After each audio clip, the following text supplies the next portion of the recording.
moi, je le vis dans la joie parce que je sais que derrière, j'aurai plus de temps pour moi.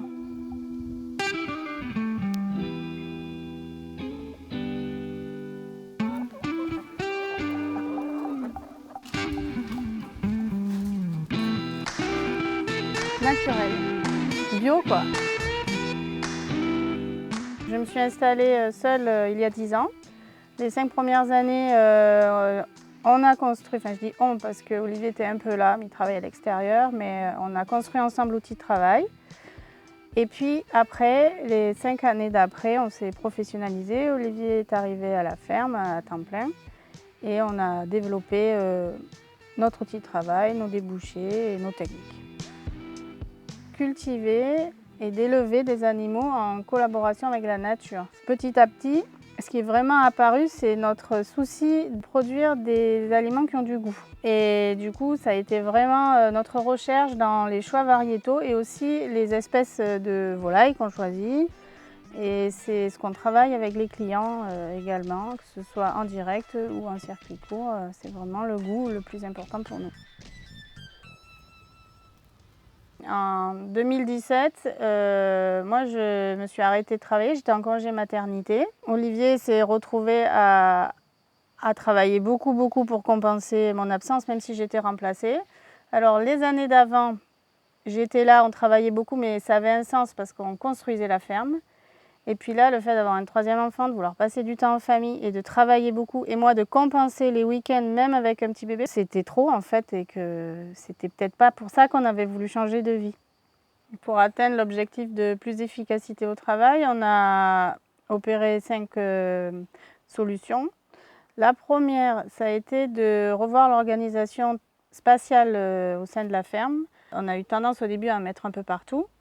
Donc là, on s'est dit, pour faire le moins de déplacements possible, que ce soit à pied, en motoculteur, en tracteur, il faut que quand on ramène les légumes, toutes les petites choses du quotidien, couteau, sécateur, cagette, etc., ce soit tout au même point.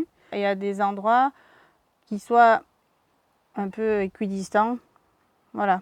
Alors pour être plus efficace, nous avons également essayé de tout rationaliser en termes de longueur de planche. C'est-à-dire que toutes les planches font toutes la même longueur, les jardins font toute la même surface.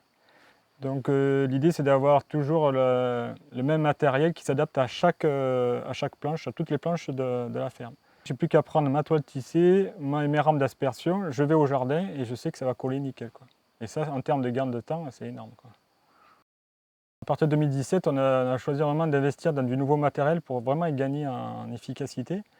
Donc 2018, ça a été l'achat du tracteur. Dans la foulée, nous avons acheté donc tout ce qui est triangle, nous avons installé ce triangle d'attelage sur tous les outils. Nous qui sommes très diversifiés, ça me permet de mettre un outil, passer un coup de gyrobroyeur, je le pose, je change d'outil, 5 minutes après je vais passer la fraise. Là, ça nous permet d'être vraiment super réactifs, quoi. Ce qui nous a vraiment remis le pied à l'étrier d'investir pour être efficace, c'est la subvention du tracteur qui nous a permis de générer une trésorerie suffisante pour investir chaque année après derrière. Jusqu'à 2020, je prévoyais tout ce qui est plantation, mais de 6 mois en 6 mois. Donc ça veut dire qu'au mois de juillet, il fallait que je me remette dans ma planification de l'automne, alors que c'était déjà bien le rush dans les cultures et tout. Et donc en 2020, on a vraiment décidé, à l'hiver 2020, de tout planifier sur un an. Et comme ça, on a pu démarrer l'année 2021 serein, quoi. Et puis on a écrit tout ça dans un fichier. Ah oui. Ce qui fait que ce qui est bien aujourd'hui, c'est que moi, de façon autonome, on fait souvent ça le dimanche soir.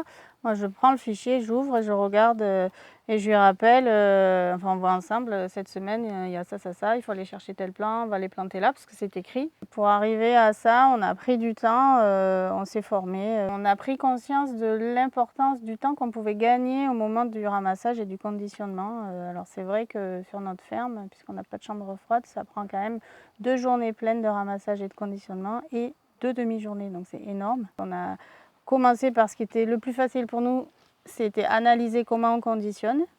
Donc on essaye de standardiser les caisses, on a commencé à investir dans des chariots, dans des choses comme ça.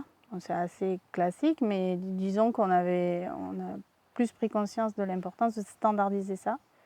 Et là, on va travailler tous les gestes de récolte, légume par légume, pour voir comment on peut augmenter, Augmenter l'efficacité, réduire le temps de travail. C'est pas une contrainte aujourd'hui d'essayer de devenir organisé. C'est plutôt, moi je le vis dans la joie parce que je sais que derrière j'aurai plus de temps pour moi. Donc quand je me suis installée, si on m'avait dit ça à ce moment-là, je serais peut-être partie en courant parce que c'est pas très romantique. Parler de rentabilité, d'efficacité au travail, mais en fait, aujourd'hui, ça nous paraît que c'est la solution pour être épanoui dans son travail, quoi. Depuis 2014, nous sommes inscrits dans plusieurs collectifs pour mutualiser notre commercialisation et puis ça permet de vraiment créer du réseau, de s'entraider. Ma motivation pour rejoindre le groupe Défi Maraîchage Bio Vaucluse-Bauges-du-Rhône, ça a été d'abord de trouver un groupe d'échange technique parce que dans la phase d'installation des JA, tout ça, j'ai visité plein de fermes, c'était super, mais après, plus personne. Et ce qui me manquait vraiment, c'est de pouvoir continuer à aller sur des fermes, d'aller voir comment faisaient les collègues. Et là, le fait de techniquement avoir des problèmes, j'avais envie de partager, de discuter, de voir ce que les autres pouvaient faire. Et j'étais gênée d'aller comme ça taper à la porte des maraîchers qui avaient beaucoup de travail aussi. Donc je trouvais que d'avoir un cadre avec des animatrices qui dynamise le groupe et qui permet de créer du lien, de trouver des nouvelles personnes, c'était bien.